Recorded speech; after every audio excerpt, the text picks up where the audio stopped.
Hello दोस्तों, welcome to commerce nation learn with confidence. My name is Aman. तो दोस्तों आज हम लोग अपने अकाउंटेंसी के थर्ड चैप्टर को डिस्कस करने जा रहे हैं दोस्तों, जिस चैप्टर का नाम है आपके अकाउंटिंग प्रिंसिपल्स। दोस्तों ये आपके किसी भी एंट्रेंस एग्जाम के लिए बहुत ही ज़्यादा इंपॉर्टेंट चैप्टर है, क्योंकि आपके एग्जाम में इस चैप्टर से बहुत ज़्यादा क्वेश्चन आते हैं, चाहे वो आपका बीकॉम का एंट्रेंस हो, चाहे वो एमकॉम का एंट्रेंस हो, चाहे वो आप लोग नेट जेआरएफ का एग्जाम दोगे, या फिर अगर आप लोग यूपी बीएड, टीजीटी, पीजीटी या फिर आईएएस पीसीएस का भी एग्जाम दोगे ना, तो ये चैप्टर कुछ ज़्यादा ही इंपॉर्टेंट है। ऐसा क्या है इस चैप्टर के अंदर कि आपके इतने ज़्यादा इंपॉर्टेंस है इसकी, क्योंकि ये एक ऐसा चैप्टर है कि हर चैप्टर के अंदर जो भी चीज़ें हो रही हैं कहीं ना कहीं इस चैप्टर के नियम कायदे कानूनों के हिसाब से ही होती हैं। ठीक है, तो ऐसा क्या पढ़ना अपने इस चैप्टर को, तो हम लोग यहाँ पे बहुत डिटेल में देखेंगे। ठीक है, अपने चैप्टर का नाम है अकाउंटिंग प्रिंसिपल। ठीक है, अब ये प्रिंसिपल का मतलब क्या होता है, ये अपने स्कूल के तो प्रिंसिपल नहीं है जिनसे भैया हम लोगों को बहुत डांट पड़ती थी, तो भैया ये वो प्रिंसिपल नहीं है दोस्तों। ठीक है, ये क्या है, अकाउंटिंग के नियम कायदे कानून। ठीक है दोस्तों, टॉपिक जो है थोड़ा सा लंबा हो सकता है, तो आराम से ध्यान से सुनना। ओके दोस्तों, यहाँ पे ध्यान दो।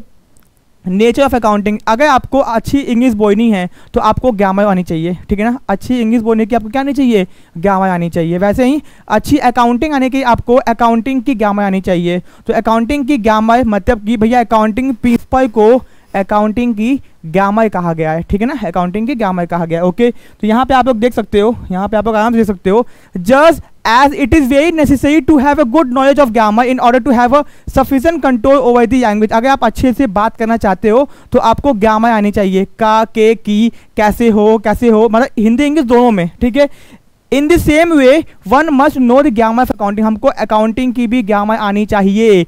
अगर नहीं आएगी तो अकाउंटिंग आपको समझ में नहीं आएगी।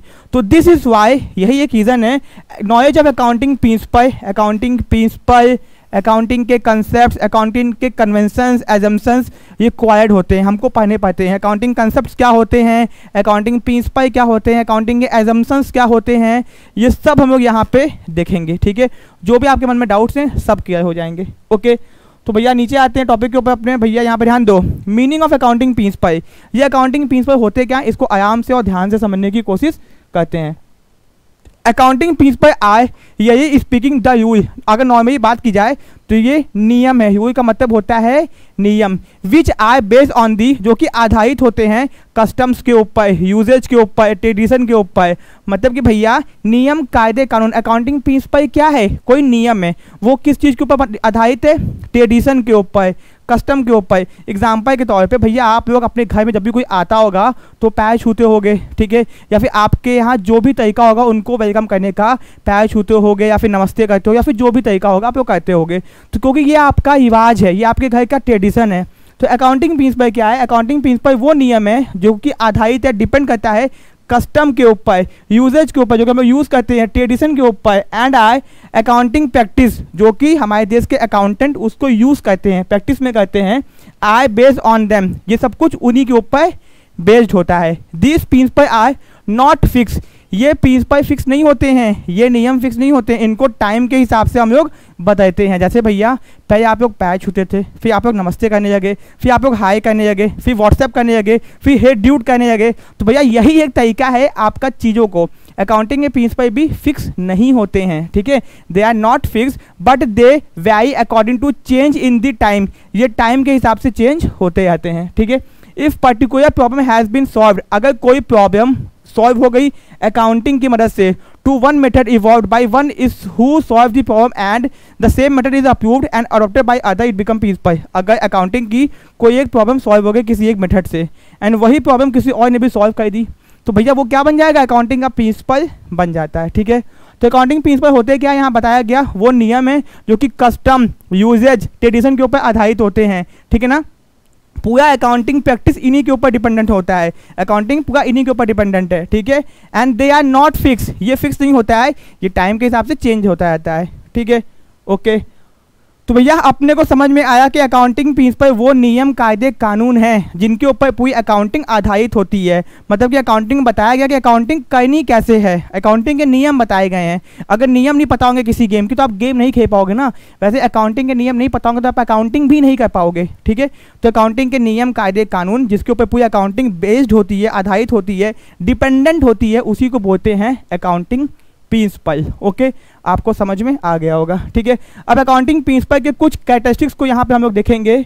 तो भैया पहला कैरेक्टरिस्टिक्स यहाँ पे क्या है, accounting principle are uniform set of use. ये क्या है, यूनिफॉर्म सेट ऑफ यूज, मतलब कि ये एक जैसे होते हैं, ये ज़्यादा अलग अलग नहीं होते दोस्तों, यहाँ पे ध्यान देना। ये कैसे होते हैं, ये एक जैसे होते हैं, ठीक है। यूनिफॉर्म का मतलब होता है जो कि यूनिफॉर्म सेट ऑफ यूज, मतलब कि एक नियम दूसरे नियम के हिसाब से ही होता है, एक दूसरे को दिक्कत नहीं होती किसी नियम से, ठीक है। Accounting principle are man made, इसको किसने बनाया है, इंसानों ने बनाया है भैया, ये क्या है, मैन मेड है। Accounting principle are flexible not static, static का मतलब होता है कि ये भैया फिक्स नहीं होते हैं, ये फिक्स नहीं होते हैं, एग्जाम में पूछा गया है। अकाउंटिंग प्रिंसिपल आए फ्लेक्सिबल, फ्लेक्सिबल का मतलब होता है सिचुएशन के हिसाब से हम लोग चेंज कर देते हैं। अभी मैं आपको एक एग्जांपल देता हूँ, एग्जांपल के तौर पे अगर स्कूल में आप लोग हो, मैं आपको ऐसे एग्जांपल दूंगा, आपको समझ में आ जाएगा। अगर आप एक स्कूल में हो, स्कूल का नियम होता है कि भैया सुबह आपको 7 बजे स्कूल पहुंच जाना है, ठीक है। लेकिन नियम है ना, अकाउंटिंग स्कूल का नियम है कि 7 बजे स्कूल में आना है, लेकिन यही नियम जब ठंडी का मौसम आता है तो आपका 7 बजे से 10 बजे टाइमिंग हो जाती है। क्यों, कि भैया सिचुएशन के हिसाब से नियम को भी बदलते हैं। तो अकाउंटिंग के भी प्रिंसिपल नियम क्या होते हैं, फ्लेक्सिबल होते हैं, इनको टाइम के हिसाब से चेंज कर देते हैं। स्टैटिक मतलब फिक्स नहीं होते हैं। Accounting principle are generally accepted, ये क्या होता है, जनरली लोग इसको एक्सेप्ट करते हैं, मानते हैं, सब लोग इसको एक्सेप्ट करते हैं, ठीक है ना, इस बात को ध्यान में रखना। इफ सेटिस्फाई दी फॉलोइंग, अगर भैया अकाउंटिंग का प्रिंसिपल इन क्राइटेरिया को सेटिस्फाई कर देता है तो वह अकाउंटिंग का नियम बन जाता है। पहला objectivity, accounting information is objective, is supported by documentary evidence and is verifiable. भैया कहने का मतलब है अकाउंटिंग के जितने भी इंफॉर्मेशन होती है उसके पीछे एक एविडेंस होना चाहिए, डॉक्यूमेंट्री वाउचर। मतलब मैंने बोला कि मैंने 1 लाख का सामान बेच दिया आज, तो आप कहोगे कैसे पता बेच दिया, मेरे पास बिल है, मेरे पास कैश है, मेरे पास सामान बेचा, मैंने बिल बनाया ना, तो मेरे पास बिल है, डॉक्यूमेंट्री एविडेंस है। तो कहने का मतलब है कि ऑब्जेक्टिविटी, मेरे पास जो ट्रांजैक्शन मैंने किया है उसके पीछे डॉक्यूमेंट्री एविडेंस है, कागज का सबूत है, ठीक है। Accounting information is objective, is supported by documentary evidence and is verifiable, जिसको आप वेरीफाई कर सकते हो, आप चेक कर सकते हो कि भैया हाँ मैंने सामान बेचा है 1 लाख रुपए का। अगर मान रहे हो आप लोग कोई सामान खरीद के आते होंगे, पापा कहते होंगे कितने का सामान है, आप कहते होंगे इतने का है, पापा कहते होंगे कैसे पता, मुझे बिल दिखाओ। तो भैया आपका ट्रांजैक्शन अकाउंटिंग इंफॉर्मेशन के पीछे डॉक्यूमेंट्री एविडेंस होना चाहिए, तभी वो सही चीज होगी, तभी वो उसके ऊपर अकाउंटिंग का नियम बन पाएगा। ओके, रेलेवेंस मतलब काम का, accounting information is relevant, relevant का मतलब होता है काम की चीजें, काम की चीजें। इसका मतलब क्या होता है, accounting information is relevant if it is useful to the user of accounting information. तो भैया केवल उसी इन्फॉर्मेशन को यूज़ करना चाहिए जो काम की होती हैं, जो काम की रेलेवेंट नहीं होती है उनको यूज़ नहीं करना चाहिए। फिर feasibility, accounting principle is feasible if they can be applied. भैया अकाउंटिंग के प्रिंसिपल क्या होने चाहिए, फीजिबल होने चाहिए, आसान होने चाहिए, उसको इस्तेमाल करने में कठिनाई नहीं होनी चाहिए, ठीक है ना। Feasible if they can applied without undue complexity, बिना ज़्यादा दिक्कत सहे, एंड कॉस्ट, आपका खर्चा भी ज़्यादा ना हो, कम खर्चे में। तो कहने का मतलब है कि अगर भैया ये तीनों क्राइटेरिया सेटिस्फाई हो गया, ठीक है ना, तीनों, तो भैया क्या होगा, यहाँ पे चाहे वेरीफिएबल भी आप मान सकते हो, ठीक है, दोनों उसी का पार्ट है। तो अगर ये तीनों क्राइटेरिया सेटिस्फाई हो गए तो वो अकाउंटिंग प्रिंसिपल बन जाएगा। पहला कि ऑब्जेक्टिव होना चाहिए, अकाउंटिंग इन्फॉर्मेशन के पीछे डॉक्यूमेंट्री एविडेंस होना चाहिए। दूसरा अकाउंटिंग इन्फॉर्मेशन काम की होनी चाहिए। तीसरा फिजिबिलिटी, जो भी अकाउंटिंग का प्रिंसिपल हो जब भी उसको इस्तेमाल करोगे तो ज़्यादा कॉम्प्लेक्सिटी दिक्कत नहीं आनी चाहिए। एंड दोस्तों आपका खर्चा नहीं होना चाहिए, कम से कम खर्चा होना चाहिए, ठीक है, ये हो गया। एंड दोस्तों लास्ट में है सिंप्लिसिटी, अकाउंटिंग का नियम जो भी हो वो क्या हो, सिंपल हो, लोगों को समझ में आए कि हाँ भैया ये क्या बवाल है, कितना आसान नियम है, समझ में आपको आ गया, ठीक है, कोई दिक्कत नहीं है। तो आपको ये हम लोग के फीचर थे, ये हम लोग क्या थे, फीचर थे। अब दोस्तों भैया यहाँ पे आता है गैप, ये गैप क्या है, एग्जाम में बहुत बार गैप का फुल फॉर्म पूछ दिया, ये तो बच्चों का क्वेश्चन है जी, ये तो आसानी से कर लोगे। जनरली एक्सेप्टेड अकाउंटिंग प्रिंसिपल, इसका फुल फॉर्म क्या है, जनरली एक्सेप्टेड अकाउंटिंग प्रिंसिपल, ये इसका फुल फॉर्म है, ये तो आपको याद हो गया होगा, ठीक है। अब ये गैप क्या होता है भैया, गैप मतलब दुइयां, भैया क्या आपके रिश्तों में दुइयां आई हैं, ऐसा बिल्कुल भी नहीं है दोस्तों। गैप का यहाँ पे क्या मतलब है कि जब कोई जनरली एक्सेप्टेड, जब लोग चीज़ों को एक्सेप्ट कर लेते हैं तो वे अकाउंटिंग के प्रिंसिपल बन जाते हैं।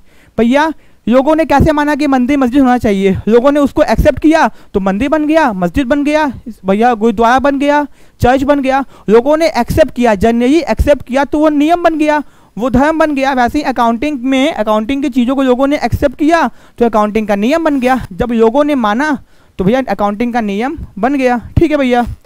तो अब यहाँ पे ध्यान देना, बहुत इंपॉर्टेंट चीज़ें हैं।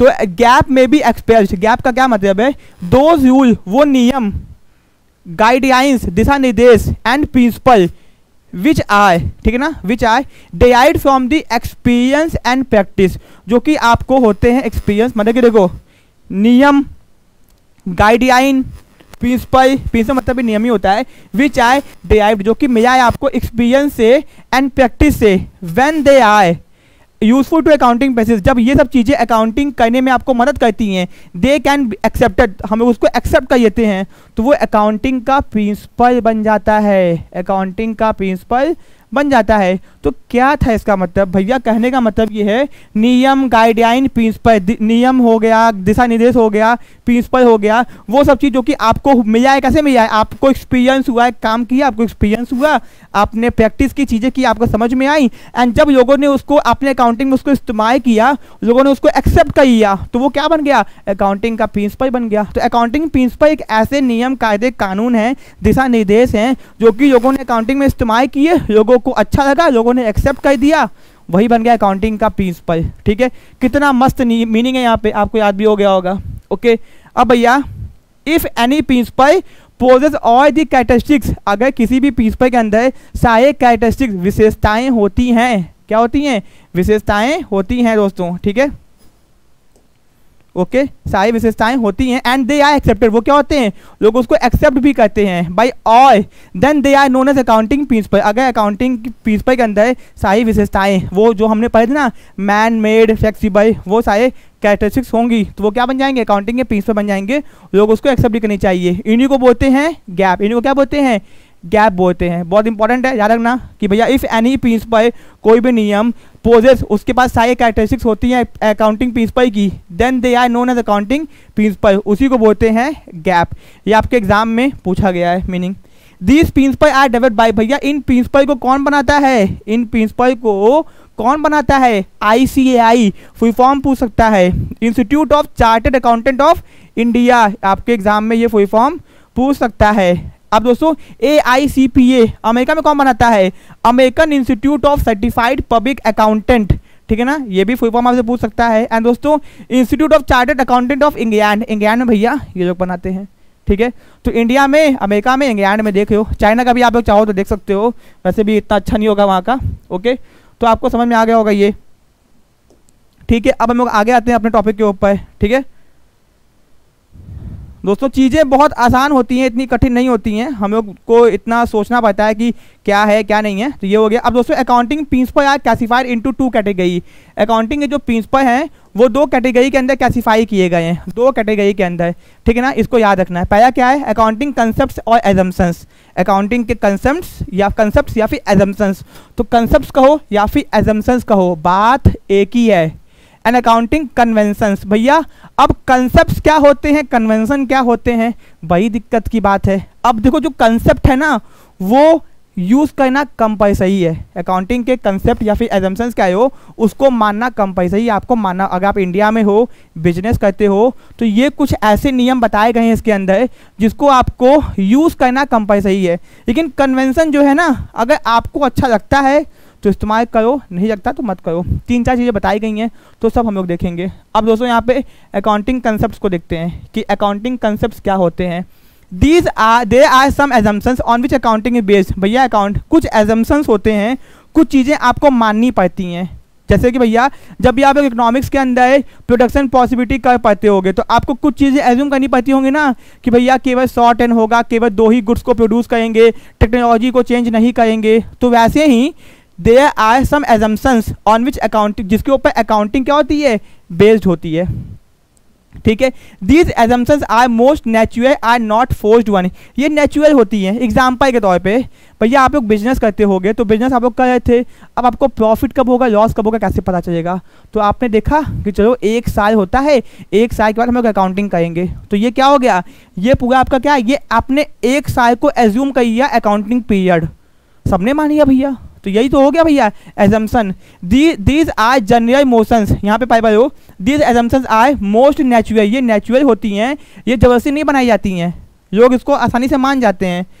यहाँ पर ध्यान दो, these are general motions hence they are called concept, ये जनरल मोशंस मतलब जनरल चीज़ें होती हैं जो कि लोग इसको कंसेप्ट बोलते हैं, दे आर कॉल्ड कंसेप्ट, जो कि सब मानते हैं भैया, सब मानते हैं। These concept are known as, इन्हीं कंसेप्ट को पोस्टुलेट्स भी बोलते हैं भैया, एग्जाम में पूछा गया है, accounting concept are also known as accounting postulates, ठीक है ना, ध्यान रखना इस बात को। Because postulate to necessary assumptions, postulate का मतलब होता है टू नेसेसरी एजम्पशंस, मतलब वो एजम्पशंस जो कि बहुत ज़्यादा नेसेसरी हैं, इंपॉर्टेंट हैं, ठीक है, okay. A concept is a self evident preposition, दोस्तों ये नेट जीआईएफ में एक बार पूछा गया है कि जो कंसेप्ट होता है वो सेल्फ एविडेंट प्रीपोजिशन होता है। इसका मतलब ये होता है एक कंसेप्ट, एक नियम अपने आप को बताता है कि भैया हम क्या हैं, एक नियम बताता है, स्कूल में ये टाओगे तो मार पड़ेगी, स्कूल में ये टाओगे तो, भैया ये नियम बता रहा है कि ये टाओगे तो मार पड़ेगी, खुद ही सब कुछ बता देता है, ठीक है, इसी इसको सेल्फ एविडेंट प्रीपोजिशन, ये टाओगे तो क्या होगा इसमें बता दिया गया, एग्जाम्पल मैंने आपको दिया था, इसी इसको सेल्फ एविडेंट प्रीपोजिशन कहते हैं, ठीक है। That is something taken for granted, मतलब कि इसको आप for granted something taken for, मतलब आपको ध्यान एकदम इसको मानना ही है, इसको छोड़ नहीं सकते, ये टाओगे पिटाई होगी, इसको you can not take it for granted, something taken for granted. आपको भैया ध्यान रखना है इस बातों को कि अकाउंटिंग करोगे तो एक साल का आपका बिजनेस होगा, फिर आप प्रॉफिट लॉस निकालोगे, ठीक है। Concept are also known as, concept को हम लोग ग्राउंड रूल बोलते हैं, ground rule that govern accounting, जिसके ऊपर पूरी अकाउंटिंग गवर्न करती है। अकाउंटिंग को कौन कंट्रोल करता है, ये कंसेप्ट, ये नियम। तो कुछ कंसेप्ट हम लोग पढ़ेंगे, आपने पढ़ा भी है, हम लोग देखेंगे अच्छे से, ठीक है। तो भैया एज पर अकाउंटिंग स्टैंडर्ड 1, अकाउंटिंग स्टैंडर्ड 1 के हिसाब से दे आर 3 फंडामेंटल कंसेप्ट, 3 ठो फंडामेंटल कंसेप्ट होते हैं जिसको हम लोग एजम्पशंस भी बोलते हैं। एंड अगर पोस्टुलेट्स बोलेगा तो क्या होगा, नेसेसरी कंसेप्ट, जो कि बहुत जरूरी आपको मानना ही मानना है, ठीक है। तो अगर एग्जाम में पूछ दिया कि कौन से फंडामेंटल, फंडामेंटल मतलब होता है बेसिक, मतलब ये तो सबको पता है, ठीक है ना, खाना खाने बैठे हो तो हाथ धोना है, ये फंडामेंटल चीज़ है भैया। तो वैसे ही ये 3 नियम क्या है, फंडामेंटल है। तो यहाँ पे ध्यान दो कि क्या क्या है, पहले आपके यहाँ पे देखो, गोइंग कंसर्न कंसेप्ट, ठीक है ना, consistency concept and acquire concept, इन तीनों को फंडामेंटल कहा गया, क्या बोला गया है, ठीक है ना। This 3 principle are pre assumed, ये मतलब आपको मानना ही मानना है, to be followed in preparing the financial statement. अगर आप लोग भैया खाते बना रहे हो, क्या बना रहे हो, बिजनेस के अंदर बुक्स ऑफ अकाउंट्स बना रहे हो, तो आपको ये चीज़ें माननी ही माननी है, ये चीज़ क्या करनी है, माननी है। कौन सी प्रिंसिपल, गोइंग कंसर्न, अभी क्या होता है बताएंगे, ठंड रखो, आराम से बैठो, एकदम कुर्सी पकड़ के बैठ जाओ, क्योंकि तीनों सबके बारे में बताएंगे, जितने हैं सब बताएंगे आराम से। तो इन तीनों को गोइंग कंसर्न, कंसिस्टेंसी, एक्वायर, इन तीनों को बोला गया है फंडामेंटल अकाउंटिंग कंसेप्ट, ठीक है। एंड ये तीनों प्री एज्यूम किए गए हैं, मतलब ये अगर आप जब भी अकाउंटिंग करोगे, कोई भी क्या बनाओगे, अकाउंटिंग मतलब ट्रेडिंग बनाओगे या फिर प्रॉफिट एंड लॉस बनाओगे या फिर बैलेंस शीट बनाओगे, तो इन तीनों को आपको, ये तीनों नियम को आपको मानना ही मानना है, ठीक है। फिर कौन सा कंसेप्ट है, business entity concept, money measurement concept, accounting period concept, cost concept जिसको हिस्टोरिकल कॉस्ट कंसेप्ट कहते हैं, ड्यू एस्पेक्ट कंसेप्ट, यहाँ पे आप स्पेलिंग ठीक करियो, एक स्पेलिंग यहाँ मिस्टेक है, due aspect concept, revenue recognition concept जिसको रियलाइजेशन कंसेप्ट बोलते हैं, बहुत इंपॉर्टेंट कंसेप्ट है ये। फिर मैचिंग कंसेप्ट, ऑब्जेक्टिविटी कंसेप्ट जिसको वेरिफिएबल ऑब्जेक्टिविटी एविडेंस कंसेप्ट बोलते हैं, एंड अकाउंटिंग एक्विवेलेंस कंसेप्ट। तो भैया 12 कंसेप्ट हैं, 12 के 12 पढ़ने हैं, इसके एग्जाम्पल से क्वेश्चन पूछता है, ठीक है, सब पढ़ेंगे डिटेल में, जैसे जैसे पढ़ाते जाएंगे चीज़ें आपको आती जाएंगी। तो भैया ये आ गया पहला कंसेप्ट, ये आ गया आपके सामने पहला कंसेप्ट। तो ऐसा क्या है इसके अंदर जो एग्जाम में आता है, भैया एग्जाम में आता है, देखते हैं यहाँ पे, देखो। तो भैया एज पर दिस कंसेप्ट, इस कंसेप्ट के हिसाब से business we continue to exist for a long period in future, आपका जो बिजनेस है वो लंबे समय तक चलता रहेगा, दैट इज इनडेफिनेट पीरियड, कभी बंद नहीं होगा। मतलब ये कंसेप्ट ये कहता है भैया कि आपका जो बिजनेस आपने स्टार्ट किया है, जो आप फ्यूचर में स्टार्ट करोगे, आपका बिजनेस लंबे समय तक चलता रहेगा, वो बंद नहीं होगा, ठीक है। तो ये तो आपको याद रखना है कि भैया ये कंसेप्ट ये कहता है कि business we exist for a long period of time, that is indefinite period, लंबे समय तक। अगर यही पूछ दिया तो बता लोगे कि गोइंग कंसर्न कंसेप्ट, कहोगे एग्जाम में क्या आता है, ठीक है। अब बात समझो, the transaction are recorded in the books of a business on the assumption that it is a continuing enterprises. बात समझो, मैं आपको पहले एक एग्जांपल देके समझाता हूँ, फिर इसको बताते हैं आगे। ये कंसेप्ट ये कहता है कि आपका जो बिजनेस है वो कंटिन्यू रहेगा लंबे समय तक, मतलब चलता रहेगा। एंड इसी ये आप हम लोग बिजनेस के अंदर जब भी कोई ट्रांजेक्शन को रिकॉर्ड करते हैं तो ये पता होता है कि बिजनेस मेरा चलता रहेगा। एग्जाम्पल के तौर पे हमने अपने बिजनेस में अकाउंटिंग में रिकॉर्ड किया हुआ है प्रीपेड एडवांस प्रीपेड इंश्योरेंस। हमने एडवांस में प्रीपेड इंश्योरेंस क्यों पे किया, क्यों हमने एडवांस लिखा हुआ आगे, क्योंकि हमको पता है कि मेरा बिजनेस चलता रहेगा, हमको पता है ना कि मेरा बिजनेस चलता रहेगा। हमने आउटस्टैंडिंग सही लिखी हुई है कि वो तनख्वाह जो कि हमको देनी थी हमने नहीं दी है, क्योंकि हमको पता है बिजनेस चलता रहेगा, बाद में दे देंगे भैया। तो भैया आउटस्टैंडिंग हो गया, एडवांस हो गया, प्रीपेड हो गया, ये सब क्यों हम लोग करते हैं, क्योंकि पता है बिजनेस में ये सब चीज़ें क्यों रिकॉर्ड करते हैं, क्योंकि पता है, क्या पता है कि बिजनेस चलता रहेगा, continue for a long period of time. तो ये बोला ना कि दैट्स वाई वी रिकॉर्ड, हम लोग रिकॉर्ड करते हैं अपने the transaction are recorded in the books of business, किसी भी ट्रांजेक्शन को बुक्स में इसलिए रिकॉर्ड करते हैं इस बात को एज्यूम करके कि बिजनेस क्या है, कंटिन्यूइंग है, चलता रहेगा। एग्जाम्पल मैंने दिया ना, आउटस्टैंडिंग वाला प्रीपेड वाला, ये खेलना यहीं पे, ठीक है। दैट्स वाई, यही एक रीज़न है कि वी रिकॉर्ड, हम लोग रिकॉर्ड करते हैं फिक्स्ड एसेट्स को एट द ओरिजिनल वैल्यू, उसके ओरिजिनल वैल्यू पे रिकॉर्ड करते हैं, ठीक है ना। And cost and depreciation is charge without reference to market value. ये बहुत इंपॉर्टेंट बात बता दी बंदे ने, जिसने भी लिखा, मतलब मैंने लिखा है, ठीक है, मैंने भी बुक से ही देख के लिखा होगा भैया, हम भी इतने तेज नहीं है। कहने का मतलब है कि that's why we record fixed asset at the original value, cost depreciation is charge without reference to market value. देखो अब ये डेप्रिसिएशन होता है क्या, यहाँ पे ध्यान दो, बहुत इंपॉर्टेंट चीज़ है दोस्तों। डेप्रिसिएशन का मतलब होता है जब भी मेरे बिजनेस के अंदर कोई भी फिक्स्ड एसेट्स होती है। फिक्स्ड एसेट्स क्या होता है, जैसे आपने मोटर व्हीकल खरीदी, आपने बिल्डिंग खरीदी, आपने भैया ऑफिस खरीदा हुआ है, तो ये आपका क्या है, फिक्स्ड एसेट्स है। अब मानो मैंने एक कंप्यूटर खरीदा, आपके सामने एक कंप्यूटर भी रखा हुआ है, एंड कंप्यूटर की जो वैल्यू होती है वो टाइम टू टाइम डिक्रीज करती है। एग्जाम्पल के तौर पर मैंने 1 लाख रुपये का एक कंप्यूटर खरीदा, बहुत महंगा भैया, बहुत महंगाई आ गई है, ठीक है, कंप्यूटर खरीदा। अब क्या होगा, उसकी वैल्यू मानते हैं कि हर साल 20,000 पे घट जाइए, एक साल खत्म हुआ तो उसकी वैल्यू 20,000 घट गई। अब वो कंप्यूटर कितने का हो गया, 80,000 का हो गया। तो ऐसे ही 5 साल बाद कंप्यूटर की वैल्यू क्या बचेगी, कुछ नहीं, मतलब बेचोगे उसको कुछ नहीं मिलेगा, आपका पूरा डूब गया, पैसा गया, खत्म भैया। तो कहने का मतलब है, लेकिन बात समझो, लेकिन अब आपने कंप्यूटर खरीदा 1 लाख रुपए का, 5 साल बाद आपको कुछ नहीं मिलेगा, तो आप लोग अपने बिजनेस में क्या चार्ज करते हो, डेप्रिसिएशन चार्ज करते हो। जब भी किसी एसेट्स की वैल्यू घटती है, क्यों घटती है, उसको यूज़ करने के कारण, ऑब्सोलेट पुराना होने के कारण, ठीक है, टाइम बीतने के कारण, तो उसकी वैल्यू घटती है, तो ये आपका होता है नुकसान। आपका क्या होगा, नुकसान होगा। तो आप लोग अपने बिजनेस में डेप्रिसिएशन चार्ज करते हो। डेप्रिसिएशन का मतलब होता है उस एसेट्स की वैल्यू के घटने के कारण आपको जो नुकसान होता है, उस नुकसान की भरपाई करने के लिए आप लोग अपने प्रॉफिट एंड लॉस अकाउंट का कुछ पैसा निकाल के रख लेते हो। एग्जाम्पल के तौर पे अब आपकी वैल्यू हर साल 10%, मतलब कि 20,000 घट रही थी। आपने सोचा कि चलो हम इसके कॉस्ट प्राइस पे, एसेट्स का जो कॉस्ट प्राइस था 1 लाख रुपये, उसके ऊपर डेप्रिसिएशन चार्ज करोगे।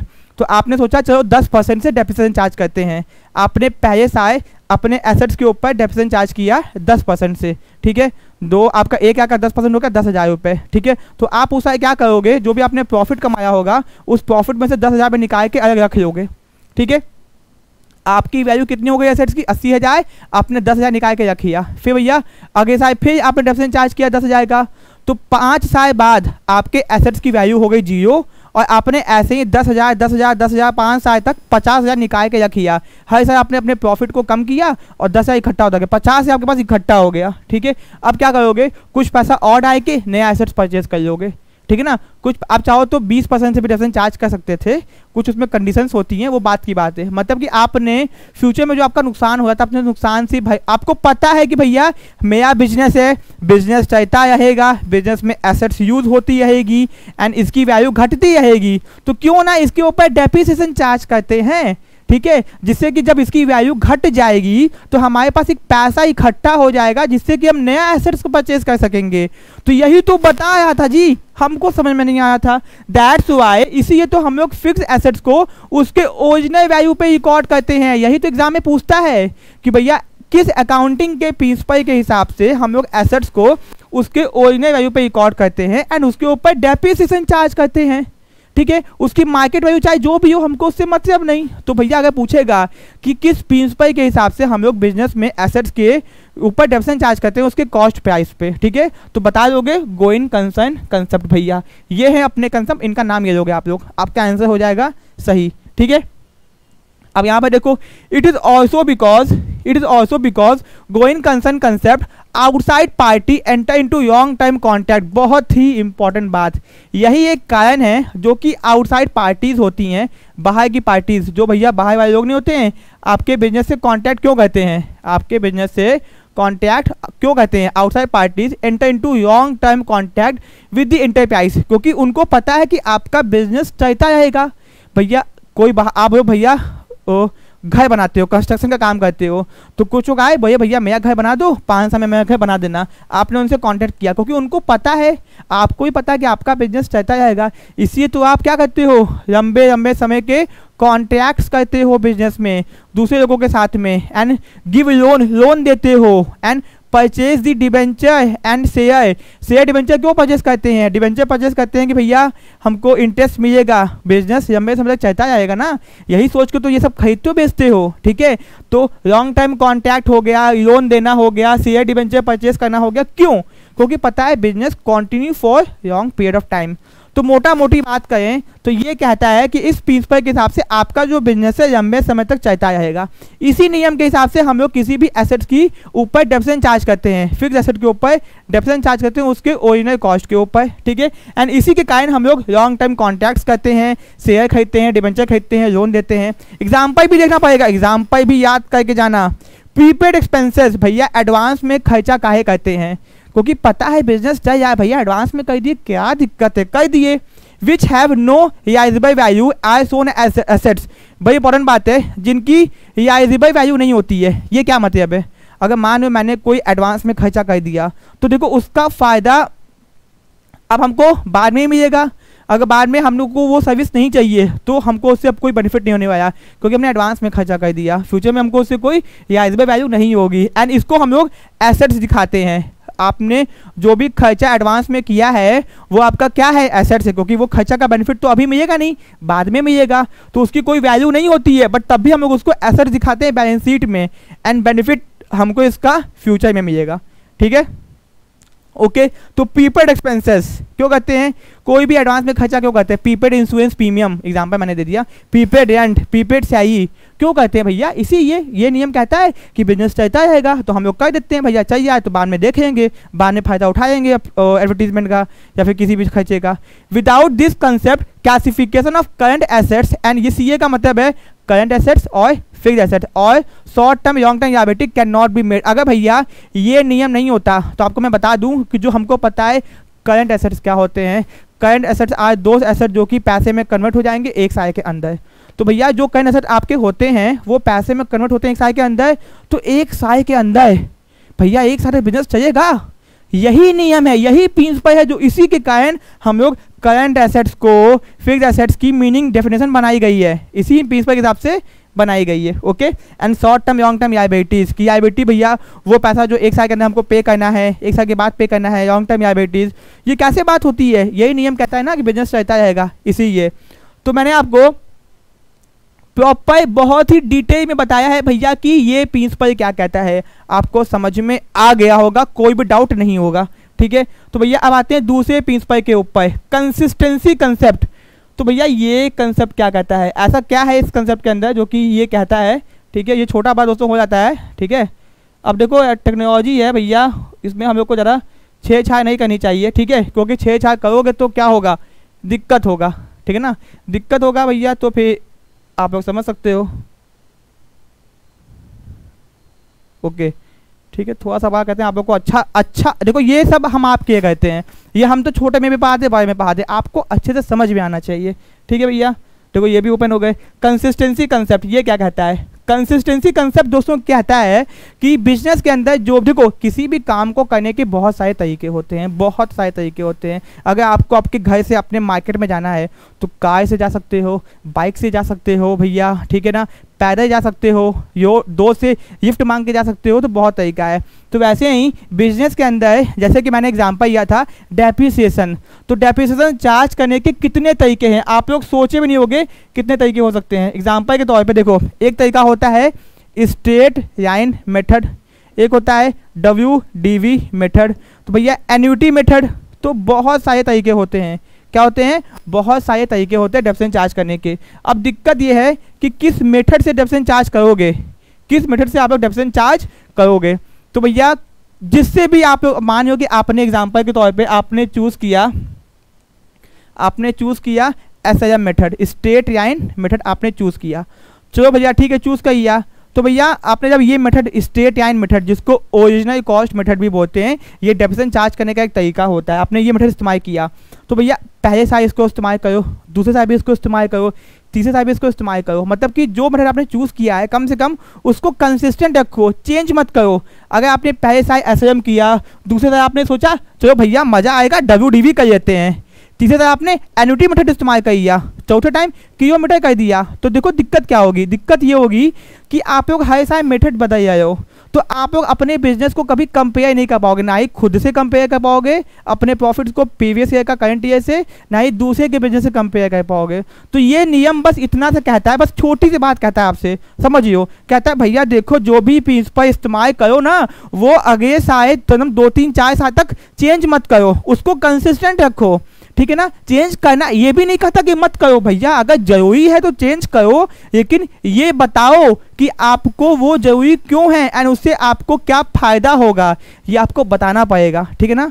तो ये नियम कहता है भैया जो भी अकाउंटिंग के अंदर आप लोग नियम इस्तेमाल करते हैं, उस नियम को कम से कम कुछ साल तक कंटिन्यू रखिए, ठीक है ना। अगर आपको लगता है कि चेंज करना चाहिए तो कीजिए, लेकिन बाय बाय मत कीजिए, कुछ टाइम तो कंटिन्यू रखिए। एंड चेंज करना तो बताइए कि क्या उसका फ़ायदा आपको मिलेगा, वो आपको प्रॉपर बताना पड़ेगा, तभी आप लोग उसको चेंज कर सकते हो, ठीक है।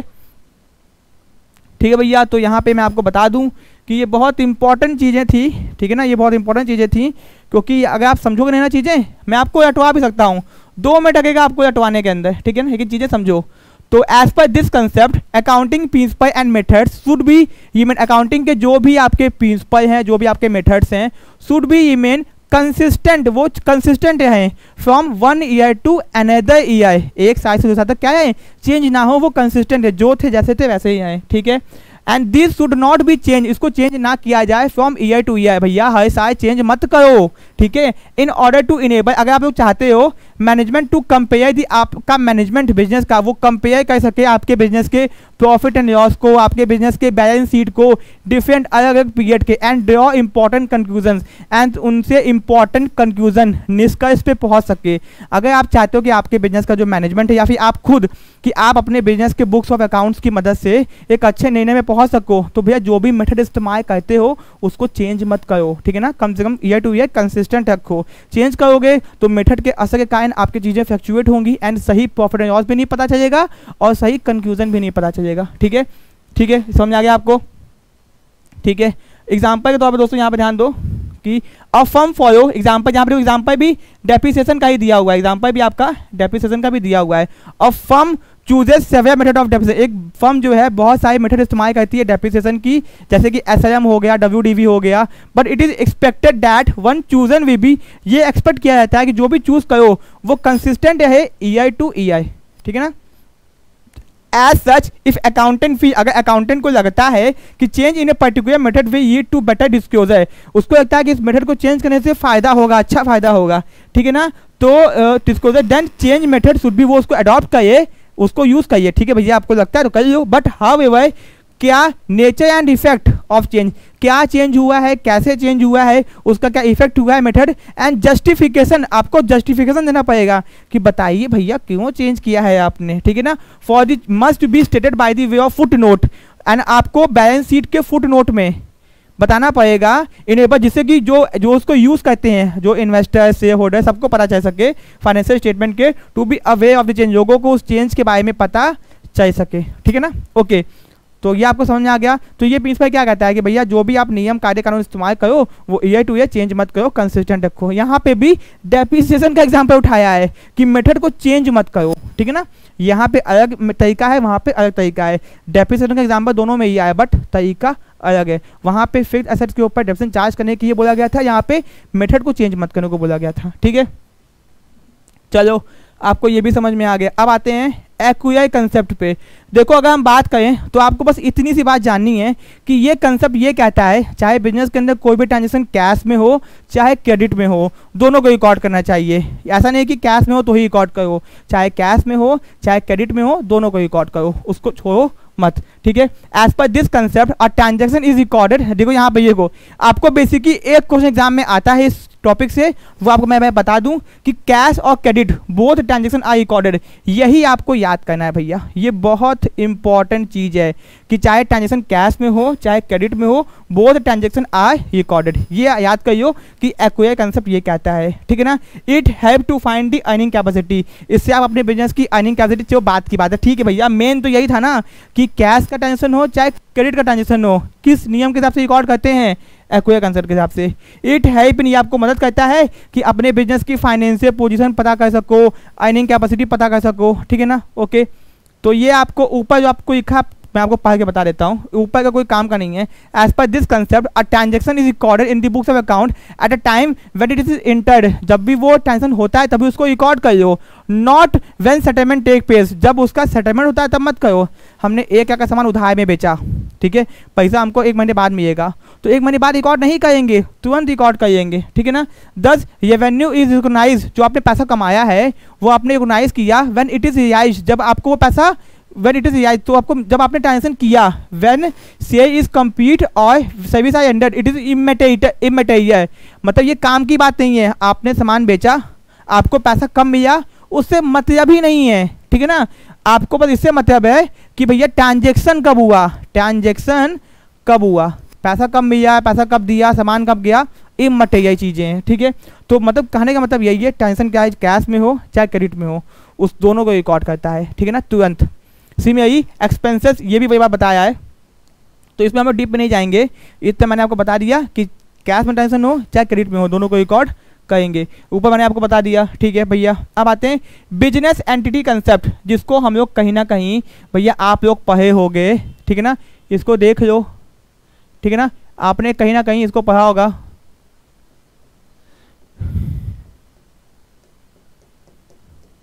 सेपरेट एंटिटी, आपने सेपरेट एंटिटी कंसेप्ट पढ़ा होगा कहीं ना कहीं, ठीक है ना, जिसको हम लोग बिजनेस एंटिटी कंसेप्ट नाम से भी जानते हैं। तो भैया कंफ्यूज मत होना, ठीक है। तो यहाँ पे ध्यान दो। तो भैया ये कंसेप्ट क्या कहता है, ये कंसेप्ट भी बहुत सिंपल सा है। ये कहता है देखो भैया, जो बिजनेस मैन है और जो बिजनेस है, दो अलग अलग लोग हैं। अच्छा, मतलब मुकेश अंबानी भैया अलग है, मुकेश अंबानी की कंपनी रिलायंस वो अलग है। अच्छा ठीक है, ठीक है, अच्छा ठीक है, समझ गए, इतना आसान था।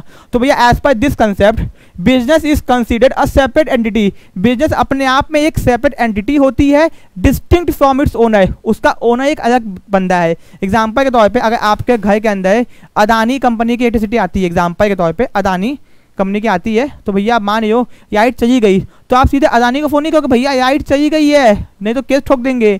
भैया आप उसको कुछ नहीं कर सकते, वो एक अलग बंदा है, वो भी अपने घर में सोया है। आप लोग उसके कंपनी को फ़ोन करोगे, उसकी कंपनी एक अलग है, वो एक अलग है। भैया उसकी कंपनी एक आर्टिफिशियल पर्सन है, वो एक नेचुरल पर्सन है। बोथ आर डिफरेंट पर्सन, वो दोनों क्या है, अलग हैं। तो ये नियम बस ये कहता है कि भैया बिजनेसमैन और बिजनेस दोनों एक सेपरेट और डिस्टिंक्ट आइडेंटिटी है, दो अलग अलग लोग हैं जिनकी अपनी खुद की पहचान होती है। Okay, the proprietor of the business, दोस्तों ध्यान रखना, प्रोप्राइटर मतलब होता है बिजनेसमैन। जो बिजनेसमैन होता है of the business is considered creditor of the business. ये क्वेश्चन बहुत बार एग्जाम में आया है, बहुत बार एग्जाम में आया है। जो भैया प्रोप्राइटर होता है बिजनेस का, वो अपने ही बिजनेस का क्या होता है, क्रेडिटर होता है of the business to the extent of his capital. मान लो कि भैया मानो कि आप लोगों ने बिजनेस किया, आपने अपने ही बिजनेस में 1,00,000 रुपये लगा दिया, तो आपका बिजनेस ये सोचेगा कि भैया ये क्या है, आपका बिजनेस आपको एज अ क्रेडिटर देखेगा। भैया आप हो, आप कहेगा आप क्रेडिटर हो उसके। क्यों देखेगा? क्योंकि उसको लगता है, आपके बिजनेस को लगता है, देखो आपके बिजनेस की बात हम आपको बताए हैं, आपके बिजनेस को लगता है ना कि आपने उसको उधार दिया है, ठीक है, आपने उसको क्या दिया है, उधार दिया है, इसीलिए आप उसके क्या हो, क्रेडिटर हो। क्रेडिटर मतलब भैया जिसने उधार दिया होता है, ठीक है ना, तो आप उसके ये एक लायबिलिटी, बस ये कहने की बात है। अगर एग्जाम में पूछेगा एक बिजनेसमैन अपने ही बिजनेस का प्रोप्राइटर मतलब ओनर मतलब बिजनेसमैन अपने ही बिजनेस का क्रेडिटर क्यों होता है, तो इसी प्रिंसिपल के हिसाब से, क्योंकि ये नियम कहता है कि भैया बिजनेसमैन तो एक अलग पर्सन है और बिजनेस तो एक अलग पर्सन है, ठीक है। तो पूछ देगा कि एक बिजनेसमैन अपने ही बिजनेस का क्रेडिटर क्यों कहा जाता है, क्योंकि उसके बिजनेस को लगता है कि बिजनेसमैन ने उसको उधार दिया है, क्योंकि ये नियम कहता है कि दोनों अलग अलग पर्सन है। जब दो अलग पर्सन है तो आपने अपने बिजनेस से पैसा लगाया तो आप अपने बिजनेस के क्या बन गए, क्रेडिटर बन गए, ठीक है ना, याद रखना एग्जाम में पूछता है, ठीक है। Business unit have their separate books of account, business के अपने खुद के खाते होंगे, बिजनेस के अपने खुद की बुक्स ऑफ अकाउंट्स होगी। And we record from the business point of view, जो भी रिकॉर्ड किया जाएगा वो बिजनेस के पॉइंट ऑफ व्यू से रिकॉर्ड किया जाएगा, नॉट द प्रोप्राइटर। भैया बिजनेस के जो भी ट्रांजेक्शन होंगे वो बिजनेस के पॉइंट ऑफ व्यू से रिकॉर्ड किए जाएंगे, आपके पॉइंट ऑफ व्यू से रिकॉर्ड नहीं किए जाएंगे, समझे। The capital introduce by proprietor is liability, जो भी कैपिटल मतलब पैसा आपने अपने बिजनेस में इन्वेस्ट किया है, इंट्रोड्यूस किया है, वो एज ए लायबिलिटी मानी जाएगी ऑफ द फर्म, क्योंकि because it is assume to be borrowed, कि ये एज्यूम किया जाएगा कि वो पैसा आपने क्या किया है, बोरो किया है, क्या किया है, सॉरी आपके बिजनेस ने बोरो किया गया है, ठीक है ना। ओके, इस बात को ध्यान रखना, बहुत इंपॉर्टेंट है ये, ठीक है ना, इस बात को ध्यान रखना कि ये बहुत इंपॉर्टेंट पॉइंट है, ठीक है। तो भैया the capital introduce by proprietor is treated liability, वो क्या माना जाएगा, लायबिलिटी माना जाएगा, because it is assume to be borrowed, कि वो उधार में लिया गया है, ठीक है भैया, आपने उधार दिया है, ठीक है। Interest on capital is an expenses of the firm, अब भैया आपने अपने बिजनेस को कैपिटल दिया है, आपका बिजनेस आपको आपके क्या बोलते हैं कैपिटल के ऊपर इंटरेस्ट देगा, तो वो उसकी क्या है, खर्चा है, क्या है, एक खर्चा है, ठीक है। बिजनेस की क्या है, जब भी आप बिजनेस करोगे ना तो अपने साइड से मत सोचो, बिजनेस के साइड से सोचो, ठीक है। In the absence of this concept the net profit and the financial position of a business can not be known, अगर भैया आपने इस कंसेप्ट को अब नहीं यूज़ किया तो अपने बिजनेस का ना ही आप कभी भी नेट प्रॉफिट पता कर पाओगे, ना ही फाइनेंशियल पोजीशन पता कर पाओगे, ठीक है ना। Okay, this concept applicable to all type of business, भैया चाहे वो कोई भी बिजनेस हो सबके ऊपर ये अप्लीकेबल होता है, चाहे सोल प्रोप्राइटर हो, पार्टनरशिप हो, कंपनी हो, कोऑपरेटिव सोसाइटी हो, हिंदू अनडिवाइडेड फैमिली हो, कोई भी बिजनेस हो। तो यहाँ पे एक बहुत इंपॉर्टेंट चीज, अगर क्वेश्चन पूछता है अकाउंटिंग के पॉइंट, अगर क्वेश्चन अकाउंट्स में आता है कि भैया किस बिजनेस के ऊपर ये अप्लाई नहीं होता, तो सबके ऊपर अप्लाई होता है, चाहे वो सोल हो, चाहे वो कंपनी हो, चाहे कोई भी हो। अगर ये क्वेश्चन आपके बिजनेस ऑर्गेनाइजेशन में पूछेगा तो भैया सोल प्रोप्राइटर के ऊपर ये कंसेप्ट अप्लाई नहीं होता है। तो बिजनेस के पॉइंट ऑफ व्यू से सेपरेट एंटिटी कंसेप्ट आपका सोल प्रोप्राइटर के ऊपर अप्लाई नहीं होता है, नोट कर लो कहीं पे। अकाउंटिंग के पॉइंट ऑफ व्यू से चाहे कोई भी बिजनेस हो, सोल हो, HUF हो, हिंदू अनडिवाइडेड फैमिली हो, कोऑपरेटिव हो, पार्टनरशिप हो, कंपनी हो, सबके ऊपर अप्लाई होता है, ठीक है ना। एंड दोस्तों हाँ, बिजनेस के पॉइंट ऑफ व्यू से सोल में और पार्टनरशिप में अप्लाई ये नियम नहीं होता है, ठीक है। ओके, तो भैया इफेक्ट ऑफ दिस कंसेप्ट, इस कंसेप्ट का इफेक्ट क्या होता है, financial position of a business can be easy find out, हमको आसानी से अपने बिजनेस की फाइनेंशियल पोजीशन पता चल जाती है कि भैया फाइनेंशियल पोजीशन क्या है बिजनेस की, ठीक है। एंड अपने बिजनेस की अर्निंग कैपेसिटी को भी हम लोग आसानी से पता कर सकते हैं, ठीक है। तो हो गया भैया खत्म, कितना आसान था। अब हम लोग आते हैं अपने मनी मेजरमेंट कंसेप्ट के ऊपर कि भैया मनी मेजरमेंट कंसेप्ट क्या होता है, इसको भी हम लोग आसानी से देखते हैं, ठीक है। दोस्तों ये कंसेप्ट बस इतना कहता है कि वो ट्रांजैक्शन बिजनेस के अंदर केवल उन्हीं ट्रांजैक्शन को रिकॉर्ड करो जो मनी के टाइम में होते हैं, जो मनी के टाइम में नहीं होते हैं उनको रिकॉर्ड मत करना, ठीक है। बस सिंपल सा बात है। तो ओनली दो ट्रांजैक्शन आर रिकॉर्डेड जो कि मनी के टाइम में होते हैं, ट्रांजैक्शन हो चाहे इवेंट हो, ठीक है। इवेंट मतलब ट्रांजैक्शन का असर, हमने 1,00,000 रुपये का सामान खरीदा और 1,50,000 का बेच दिया, तो 50,000 मेरा प्रॉफिट हो गया। 1,50,000 सामान खरीदा, 1,50,000 का बेचा, ये ट्रांजैक्शन हो गया, और 50,000 का प्रॉफिट जो हुआ वो हो गया इवेंट, ठीक है। तो भैया एज पर दिस कंसेप्ट, इस कंसेप्ट के हिसाब से ध्यान देना, transaction and event that can be measure in money, भैया ट्रांजैक्शन हो चाहे इवेंट हो, that can be measured in time of money, ठीक है ना। I recorded in the books of accounts, उसको रिकॉर्ड करते हैं। जो मनी के टाइम में नहीं है उसको रिकॉर्ड नहीं करते हैं। एग्जाम्पल दिखाते हैं अभी, और those transaction which can not be measured in term of money are not recorded, and उसको इग्नोर कर देते हैं, उसको इग्नोर कर देते हैं। ठीक है, तो भैया एग्जाम्पल के तौर पर यहाँ पे देख लो कि देखो यहाँ पे एक वर्ड एग्जाम में जो आता बता दें, ठीक है, आप लोग नोट कर लो। ठीक है, यहाँ पे दिया है कि हाँ देखो, ये देखो क्वायर बिटवीन, इसका मतलब होता है झगड़ा। अगर दो मैनेजर्स के बीच में झगड़ा हो गया तो इसको बिजनेस के अंदर रिकॉर्ड नहीं करते हैं। क्वायर मतलब झगड़ा हो गया दो मैनेजर के बीच में तो उसको रिकॉर्ड नहीं करते हैं। यहाँ पे देखो अपॉइंटमेंट ऑफ मैनेजर, किस मैनेजर को कैसे अपॉइंटमेंट हुई है। हार्मोनियस एम्प्लॉयर एम्प्लॉय रिलेशंस, कि भैया दो एम्प्लॉयर एम्प्लॉय मिल के काम करते हैं, तो मिल के काम करते हैं, करो ना, किसने मना किया है, लेकिन इसको हम रिकॉर्ड काहे करेंगे भैया, समझने की बात नहीं आती है। कैसे मैनेजर को अपॉइंट किया गया है, एम्प्लॉयर एम्प्लॉय का हार्मोनियस अच्छा रिश्ता, हम क्या कहें जी, हाँ नहीं रिकॉर्ड करना अपने को।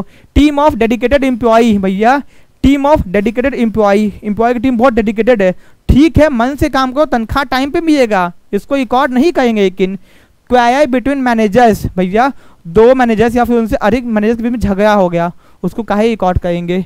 मैनेजर्स एबिलिटी, उनको भी नहीं रिकॉर्ड करेंगे। बोर्ड ऑफ डायरेक्टर क्वालिटी, उनकी quality of good produce efficiency of worker, board of director की क्वालिटी हो या फिर वर्कर की एफिशिएंसी हो, इन सबको काहे रिकॉर्ड करेंगे, कोई फायदा नहीं रिकॉर्ड करने का। ठीक है, क्योंकि ये सब मनी के टाइम में नहीं है। ठीक है, ओके, आपका ये भी हो गया।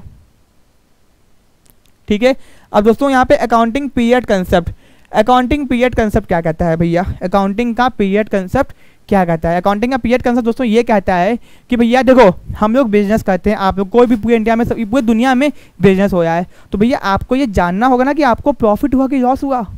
अगर आप ये जानोगे नहीं कि आपको प्रॉफिट हुआ लॉस हुआ तो आप बिजनेस कैसे करोगे। ऐसे तो बिजनेस करते रहो करते रहो करते रहो, प्रॉफिट कब होगा भैया। तो एक अकाउंटिंग का पीरियड होना चाहिए जो कि 1 साल का होता है। 1 अप्रैल से 31 मार्च नेक्स्ट ईयर, अगर 1 अप्रैल इस साल का है तो 31 मार्च नेक्स्ट ईयर का होगा। ठीक है, तो ये होता है accounting period.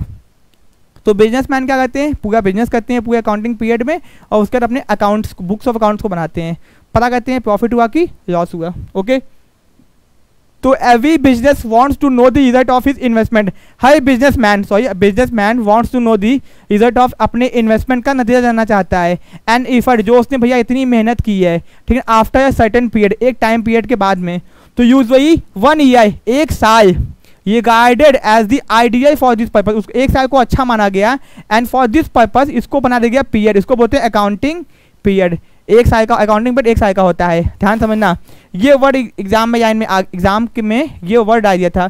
Economic life of a business is divided into financial year. अब मान लेते हैं एग्जाम्पल के तौर पे एक बिजनेस है जिसकी लाइफ 50 साल है, एग्जाम्पल भैया अनलिमिटेड होती है, मानते हैं अनलिमिटेड होती है, तो उसकी जो लाइफ है वो डिवाइडेड है इकोनॉमिक में, डिवाइडेड है ना, एक साल के अंदर, तो 50 ईयर्स हो गए, ठीक है ना।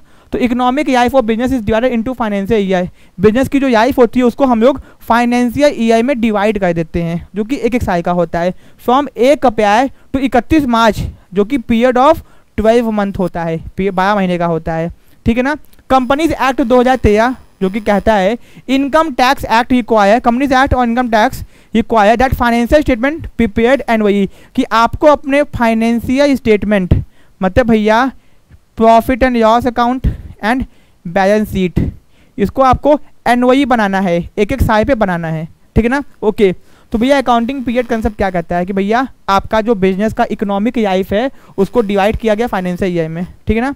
एंड अगर आप ये नहीं करोगे तो आपको पता नहीं चलेगा आपको प्रॉफिट हुआ कि लॉस हुआ।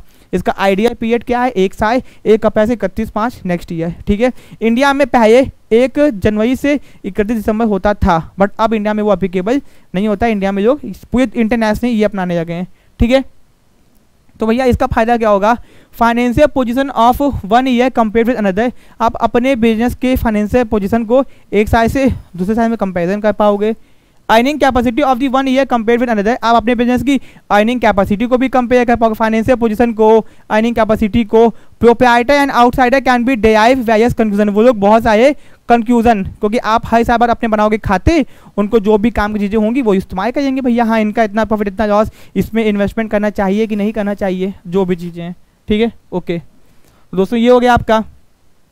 अब आते हैं अपने 7वें कंसेप्ट के ऊपर, अपना 7वां कंसेप्ट। दोस्तों अपना 7वां कंसेप्ट क्या कहता है, यहाँ पे हम लोग देख लेते हैं, क्योंकि ये कंसेप्ट दोस्तों बहुत इंपॉर्टेंट है, अगर आपको कंसेप्ट सही से नहीं आएंगे एग्जाम में अच्छे से कर नहीं पाओगे, ठीक है।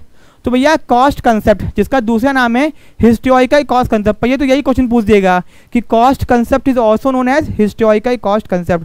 दोस्तों ये कंसेप्ट क्या कहता है आपका, ये कंसेप्ट आपका क्या कहता है, तो मैं आपको बता दूं कि ये कंसेप्ट ये कहता है कि बिजनेस के अंदर जो भी एसेट्स है उसको हमेशा उसके ओरिजिनल कॉस्ट पे रिकॉर्ड करनी चाहिए। एसेट्स में फिक्स एसेट्स, भैया ये कंसेप्ट ये कहता है कि बिजनेस के अंदर जो भी एसेट्स परचेज करो, फिक्स एसेट वो होती है जो कि बिजनेस में हम लोग इस्तेमाल करने के खरीदते हैं, बेचने के नहीं खरीदते हैं, एंड वो बिजनेस में हमारे लंबे समय तक रहती है, ठीक है। या फिर ये कह सकते हो जिस एसेट्स को पैसे में कन्वर्ट होने में 1 साल ज़्यादा का वक्त लगेगा, पर ये कहने का कोई फायदा ही नहीं है भैया, वो एसेट जो कि बिजनेस में इस्तेमाल करने के खरीदते हैं। मैंने अपने बिजनेस में ये डिजिटल बोर्ड परचेज किया, कंप्यूटर रखा है, तो भैया ये सब क्या है, फिक्स एसेट्स है, इसको इस्तेमाल करने के खरीदा गया है। तो ये कंसेप्ट कहता है भैया कि जब भी किसी फिक्स एसेट को परचेज करो तो उसको हमेशा उसके ओरिजिनल कॉस्ट पे रिकॉर्ड करो जिस दाम पे उसको खरीदा गया है, ठीक है। आप देखते होगे बिजनेस में जब भी आप बैलेंस शीट को देखते होगे तो बैलेंस शीट हमेशा भैया होता क्या है, उसमें उसकी ओरिजिनल कॉस्ट लिखी होती है और डेप्रिसिएशन माइनस करके लिखा होता है, क्यों, इसी नियम के हिसाब से। तो भैया as per this concept assets are recorded in the books of account at their purchase price, जिसको ओरिजिनल कॉस्ट बोलते हैं, which include cost of purchase, transportation and installation. जिसने भी आपने परचेज किया, आपको इंस्टॉलेशन में खर्चा हो गया, सब खर्चे को ऐड करने के बाद जितना भी टोटल खर्चा आया उसको ऐड करने के बाद आप उसमें रिकॉर्ड करोगे, ठीक है ना। तो ये मतलब कि जब भी कोई एसेट्स को रिकॉर्ड करोगे फिक्स एसेट्स को, तो टोटल जितना खर्चा होगा उसको जो जाएगा रिकॉर्ड करोगे। सपोज मैंने भैया एक कंप्यूटर खरीदा, कंप्यूटर को मेरे को 1000 रुपये का खर्चा हो गया, भैया भाई से आया एग्जाम्पल के तौर पे, तो क्या हो गया, तो उस कॉस्ट को टोटल कंप्यूटर 1 लाख का और 1000 रुपये जाने का, तो 1 लाख 1000 रुपये हम उसकी कॉस्ट रिकॉर्ड करेंगे अपने बिजनेस में, ठीक है। दिस कॉस्ट बिकम, एंड जब भी हमको कोई अकाउंटिंग करनी होगी, हमको अगर डेप्रिसिएशन चार्ज करना होगा या हमको कुछ भी घटाना बढ़ाना होगा, हमको किसी को बेचना होगा, हमसे कहेगा भैया मेरा कंप्यूटर 2 साल बाद भैया कंप्यूटर बेचना अपना, कहेगा कि आप, तो हम कहेंगे 1 लाख का, 1 लाख 1000 का मैंने खरीदा था। तो हमेशा हम जब भी कोई अकाउंटिंग करेंगे, प्लस माइनस करेंगे, तो हमेशा उसकी ओरिजिनल कॉस्ट पे करेंगे। उसकी मार्केट में क्या वैल्यू है हमको उससे मतलब नहीं है, हम हमेशा उसकी ओरिजिनल कॉस्ट को कंसीडर करेंगे, ठीक है।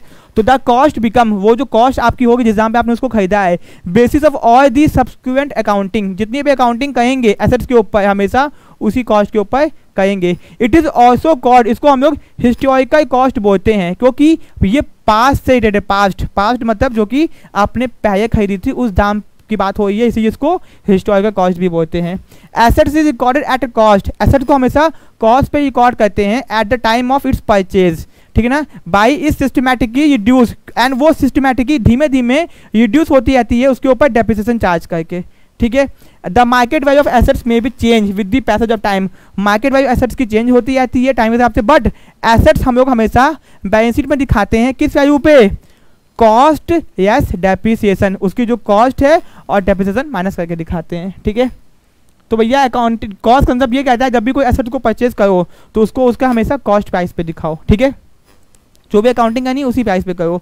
Effect of this concept, due to this concept market price is ignored, market price को हम लोग क्या करते हैं, इग्नोर करते हैं, जो भी है मतलब क्या आपने जाने दो। And balance sheet indicate financial position on cost, बहुत इंपॉर्टेंट चीज है, पूछ देगा कि बैलेंस शीट पोजीशन कॉस्ट पे दिखाता है किस प्रिंसिपल के हिसाब से, तो भैया अकाउंटिंग इस प्रिंसिपल के हिसाब से, यहाँ पे नाम को याद कर लो, कॉस्ट कंसेप्ट के हिसाब से, हिस्टोरिकल कॉस्ट कंसेप्ट के हिसाब से, ठीक है।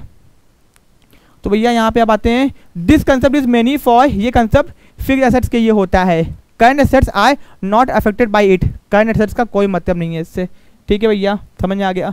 अब आते हैं ड्यू एस्पेक्ट कंसेप्ट, ये क्या कहता है, ड्यू एस्पेक्ट कंसेप्ट क्या कहता है, तो इसको भी देख लेते हैं भैया, ठीक है।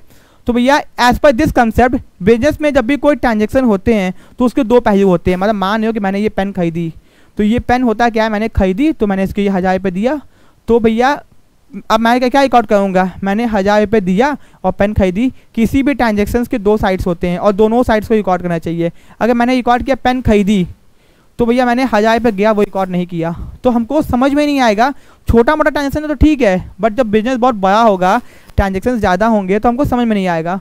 तो ड्यू कंसेप्ट ये कहता है कि बिजनेस के अंदर जो भी ट्रांजेक्शन होते हैं उनके 2 साइड्स होते हैं और दोनों साइड्स को रिकॉर्ड करना चाहिए, किसी एक साइड को रिकॉर्ड नहीं करना चाहिए, दोनों साइड्स को रिकॉर्ड करना चाहिए। एक और बात कहता है वो भी यहाँ पे देख लो, as per this concept every business transaction is recorded having a due aspect. हर बिजनेस ट्रांजेक्शन के दो साइड्स होते हैं। इन सिंपल वर्ड, ये बहुत इंपॉर्टेंट चीज़ हम बताए हैं, every transaction affect at least 2 account. Exam में क्वेश्चन आया भी हुआ है कि हर ट्रांजेक्शन कम से कम 2 अकाउंट को अफेक्ट करता है, पूछेगा। और transaction affect at least 1 account, 2 account, 3 account, none of the above. तो 2 अकाउंट एग्जाम में आया हुआ है कि हर ट्रांजेक्शन कम से कम 2 अकाउंट को तो अफेक्ट करता ही करता है, ठीक है। 1 अकाउंट डेबिट होगा, अदर अकाउंट क्या होगा, must be credited. The system of recording transaction is based on the principle of, ये जो सिस्टम है ट्रांजेक्शन को रिकॉर्ड करने का, इसको हम लोग किस नाम से जानते हैं, जानते हैं डबल एंट्री सिस्टम के नाम से, डबल एंट्री सिस्टम के नाम से जानते हैं। It is because of this concept, इसी प्रिंसिपल के हिसाब से 2 sides of the balance sheet, balance sheet के जो 2 साइड्स होते हैं ना, एक होती है लायबिलिटी, एक होती है एसेट्स, ठीक है ना।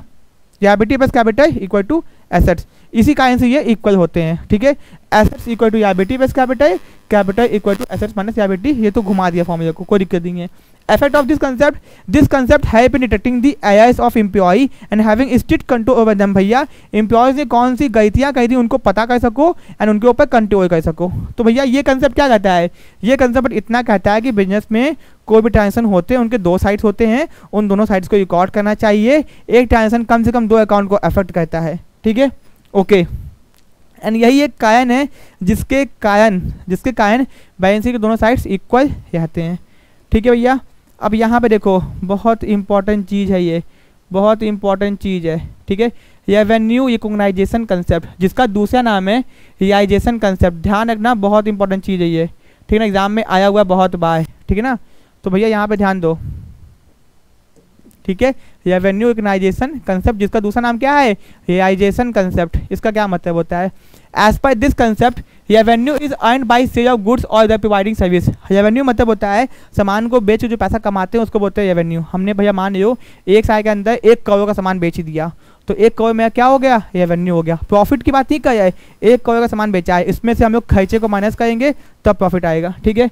तो concept of revenue recognization determine, ये हमको ये बताता है टाइम और पर्टिकुलर पीरियड, ये हमको टाइम बताता है या फिर वो पीरियड बताता है इन विच रेवेन्यू इज रियलाइज्ड, कि हमको रेवेन्यू कब हुआ, हमको रेवेन्यू कब होगा। अब आप खुद सोचो, मैंने आज मुझे ऑर्डर आया सामान बेचने का, सामान खरीदने का ऑर्डर आया कि भैया इतना सामान हमको चाहिए, ठीक है। आज 1 तारीख है, आज मानो 1 जनवरी है, ठीक है। ऑर्डर आया, मैंने ऑर्डर जब 1 जनवरी को आया, मैंने 5 जनवरी को ऑर्डर लगा दिया, दे दिया, ठीक है। पैसा उन्होंने बोला कि भैया 5 जनवरी को मैंने ऑर्डर लगा दिया, फिर मैंने 5 जनवरी को सामान भी भेज दिया और 10 जनवरी को पैसा आया मेरे पास, 10 जनवरी को पैसा आया। तो भैया किस दिन हम मानेंगे कि हमारा सेल हो गया है, 1 जनवरी को, 5 जनवरी को, 10 जनवरी को, यही कंसेप्ट बताएगा आपको। तो देखो, revenue is deemed to be realised when title of ownership of goods transferred from seller to buyer. जब वो सामान मैंने दिया ना, मतलब 5 जनवरी को जब सामान का टाइटल ट्रांसफर होता है ना, उसी दिन को मानते हैं कि उस दिन आपने रेवेन्यू कमाया।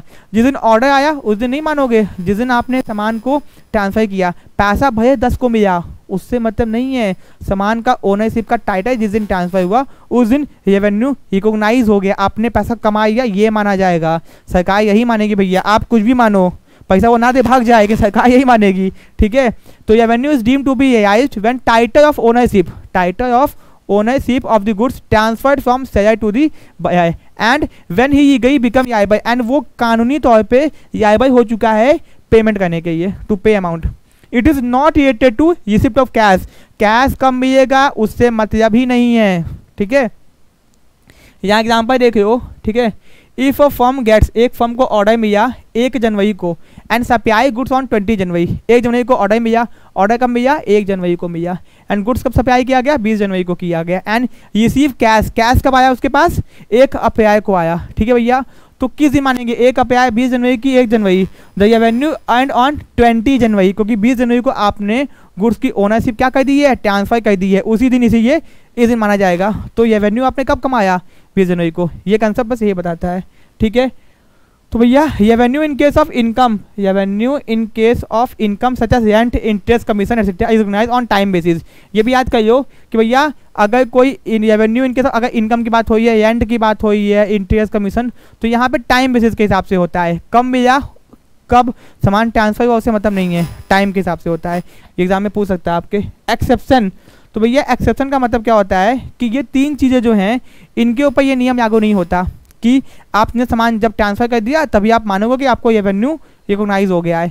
3 चीज़ों में लागू नहीं होता। पहला क्या है, sale of instalment basis, the amount collected in instalment is treated as revenue. ये आई भैया, जब भी आप कोई सामान को इंस्टॉलमेंट में बेचते हो तो जब जब इंस्टॉलमेंट आएगी तब तब रेवेन्यू आप रिकॉग्नाइज करोगे, आपको मिल रहा है, ये मानोगे। दूसरा, इन case of long time construction project, भैया तो जब आप लंबे लंबे कंस्ट्रक्शन प्रोजेक्ट करते हो ना तो भैया बात समझो, revenue equal to contract completed by the end of the year. मानो कि कोई बिल्डिंग है, बिल्डिंग का आपने 20% काम साल के अंत में कंप्लीट कर दिया तो वो 20% पैसा आपको मिल जाएगा, तो ये माना जाएगा कि 20% आपने रेवेन्यू कमाई है, जितना काम आप साल के अंत तक कंप्लीट कर देते हो। In case of mining revenue, mining में होता है when production is made not sale, जितना प्रोडक्शन हो रहा है, सामान कितना बिका उससे मतलब ही नहीं है, कितना आपने प्रोडक्शन किया। इन तीनों के ऊपर सामान बेचने से मतलब नहीं होता, ठीक है, ये आप लोग याद कर सकते हो, ठीक है। तो भैया अब आता है मैचिंग कंसेप्ट। क्या आता है, मैचिंग कंसेप्ट। तो भैया मैचिंग कंसेप्ट को भी हम लोग देख लेते हैं, ये क्या कहता है, मैचिंग में कौन सी मैच मेकिंग होती है भैया। तो भैया यहाँ पे देखो, तो this concept is important for the correct determination of the net profit. अगर आप चाहते हो कि आपका नेट प्रॉफिट सही से पता चाहिए तो ये कंसेप्ट बहुत इंपॉर्टेंट है। As per this concept expensive, अब देखो ये क्या है आपको पहले हम समझा देते हैं, जिसमें लंबा चौड़ा लिखा हुआ है। देखो मैचिंग कंसेप्ट का मतलब ये होता है कि हम मानो करंट ईयर के खर्चों को करंट ईयर के इनकम से मैच करना चाहिए, कंपनसेट करना चाहिए। इस साल में जितनी इनकम हुई, इस साल में जितना खर्चा हुआ, करंट ईयर का करंट ईयर से करना चाहिए। ये नहीं कि उसको 10,000 भेज दो आगे। मानो मुझे आज इस साल किसी बिजनेसमैन को करंट ईयर में 10 लाख का नुकसान हो गया, ठीक है, और उसकी इनकम हुई है 2 लाख रुपये, तो भैया वो दिखाएगा उस साल कितना, 8 लाख का लॉस दिखाएगा ना, 8 लाख का लॉस दिखाएगा। उसने ऐसा नहीं किया, उसने पूरे 10 लाख के लॉस को आगे साल ट्रांसफर कर दिया और नेक्स्ट ईयर 10 लाख का लॉस दिखा दिया, तो वो ऐसा नहीं कर सकता। करंट ईयर की इनकम को करंट ईयर के एक्सपेंसेस से ही मैच करना चाहिए, आगे पीछे नहीं करना चाहिए, ठीक है। तो as per this concept expenses incurred in accounting period should be match with the revenue earned during that period, उसी पीरियड से करना चाहिए, नेक्स्ट पीरियड में ट्रांसफर नहीं करना चाहिए। It is not relevant when the payment was made received, therefore as per this concept and adjustment are made for outstanding and prepaid expenses. ऐसा ना हो कि आपको पैसा अभी मिल जाओ, आप सारे उसके एडजस्टमेंट बाद में करते हो, ऐसा नहीं करना चाहिए, ठीक है। तो outstanding expenses and closing stock I recorded according to this concept. भैया जो आपका आउटस्टैंडिंग एक्सपेंसेस नहीं है, outstanding expenses and closing stock इसी कंसेप्ट के हिसाब से रिकॉर्ड किया जाता है। Every businessman eager to make maximum period namely 1 year and compare it with that another year and thus he can make an idea about the progress of downfall of the business. तो भैया अगर आप ऐसा नहीं करोगे तो आप अपने बिजनेस को कंपेयर नहीं कर पाओगे, क्योंकि आपके अगले साल में भी पीछे तक कुछ अमाउंट रहेगा, ठीक है। इसे ये आउटस्टैंडिंग करके डाल देते हैं, जिससे कि आप जब भी आता है तो उसको माइनस कर देते हैं हम लोग, ठीक है ना, या फिर ऐड कर देते हैं, प्रीपेड होगा जो भी होगा उसको ऐड और माइनस कर देते हैं। एग्जाम्पल के तौर पे हमें इस साल किसी के रेंट नहीं पे किया, 10,000 रुपये रेंट नहीं पे किया, तो हमने उसको आउटस्टैंडिंग रेंट नाम से डाल दिया, तो आगे साल भी आउटस्टैंडिंग रेंट दिखाएगा, ठीक है। तो अब आगे साल क्या होगा, जब भी हम प्रॉफिट निकालेंगे तो उस आउटस्टैंडिंग को क्या कर देंगे, माइनस कर देंगे, जिससे कि वो पिछले साल का था तो इससे कंपेयर कर पाएंगे, ठीक है। तो समझ में आ गया आपको। भैया अब आते हैं नीचे, ऑब्जेक्टिविटी कंसेप्ट क्या आते हैं भैया, बस ये 2 कंसेप्ट हम कवर पाएंगे, फिर अपना अकाउंटिंग कंसेप्ट खत्म हो जाएगा। ऑब्जेक्टिविटी कंसेप्ट क्या होता है, कहने का मतलब ये है बिजनेस में जब भी किसी भी ट्रांजेक्शन को रिकॉर्ड करो तो उसके पीछे डॉक्यूमेंट्री एविडेंस होना चाहिए, बिल होना चाहिए, रिसिप्ट होना चाहिए, वाउचर होना चाहिए। अगर वो नहीं है तो ट्रांजेक्शन को रिकॉर्ड मत करना भैया, वरना वो सब धोखेबाजी वाला काम होता है, ठीक है ना। तो this concept require that accounting transaction should be recorded in an objective manner, they should be free from the bias, मतलब कि अकाउंटेंट बाय अपने मन से ना रिकॉर्ड कर दे, अपने मन से ना रिकॉर्ड कर दे। इट इज पॉसिबल, ये पॉसिबल तभी है when each transaction is supported by a documentary evidence, जिसको हम लोग किस नाम से जानते हैं, वाउचर के नाम से जानते हैं, सच एज कैश मेमो हो गया, इनवॉइस हो गया, सेल्स बिल हो गया, पे इन सिप हो गया, करस्पॉन्डेंस हो गया, एग्रीमेंट हो गया। तो भैया जब भी कोई ट्रांजेक्शन को रिकॉर्ड करो तो उसके पीछे डॉक्यूमेंट्री एविडेंस होना चाहिए, अपने बिना अकाउंटेंट बायस होकर रिकॉर्ड कर देगा, ऐसा नहीं होना चाहिए। अगर हर चीज़ के पीछे बिल होगा, कागज होगा, तो वो सही से रिकॉर्ड होगा, ठीक है। The basic reason for the adoption of historical cost as the basis of recording accounting transaction is that it is verifiable and based on the objectivity। भैया यही कारण है, हर ट्रांजेक्शन के पीछे वेरीफिएबल होता है एंड ऑब्जेक्टिविटी होती है, ठीक है ना, ओके। तो ऑब्जेक्टिविटी क्या कहता है कि किसी भी ट्रांजेक्शन को रिकॉर्ड तभी करो जब उसके पीछे डॉक्यूमेंट्री एविडेंस हो, ठीक है भैया, समझ में आ गया, इतना आसान था। अब अकाउंटिंग इक्विवेलेंस कंसेप्ट, ये देखो भैया आपको इसमें बुद्धि नहीं लगाना। इसका मतलब होता है एसेट्स इक्वल टू इक्विटी, एक फॉर्मूला और याद करियो, assets equal to owner equity plus liability या फिर आउटसाइड इक्विटीज, ठीक है ना, आउटसाइडर इक्विटीज। तो ये फॉर्मूला याद करियो। The proprietor provide fund for the acquisition of assets, एक बिजनेसमैन फंड प्रोवाइड करता है एक्विजिशन ऑफ एसेट्स को परचेज करने के लिए। Hence assets own by the business, जो भी एसेट बिजनेस का होता है must be equal to fund provided by the proprietor, वो उसके कैपिटल के बराबर होना चाहिए। एसेट्स हमेशा इक्विटी के बराबर होना चाहिए। अगर मान लीजिए कि मैंने अपने बिजनेस के अंदर 10 लाख रुपए का एसेट्स परचेज किया, ठीक है ना, हमने पैसा लगाया एसेट्स को परचेज करने के लिए, तो मेरा जो कैपिटल है ना वो एसेट्स के बराबर होगा, ठीक है ना। ओके, ये बात को ध्यान रखना, ठीक है।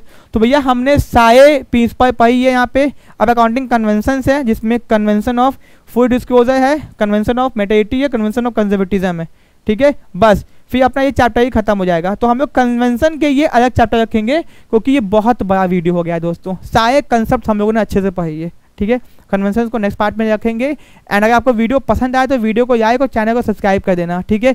जितने कमेंट और जितने सब्सक्राइब मुझे दिखाई देंगे उतनी जल्दी आपको नेक्स्ट वीडियो अपलोड कर दिए जाएंगे, ठीक है। तो वीडियो को लाइक और चैनल को सब्सक्राइब करना मत भूलना। Thank you so much.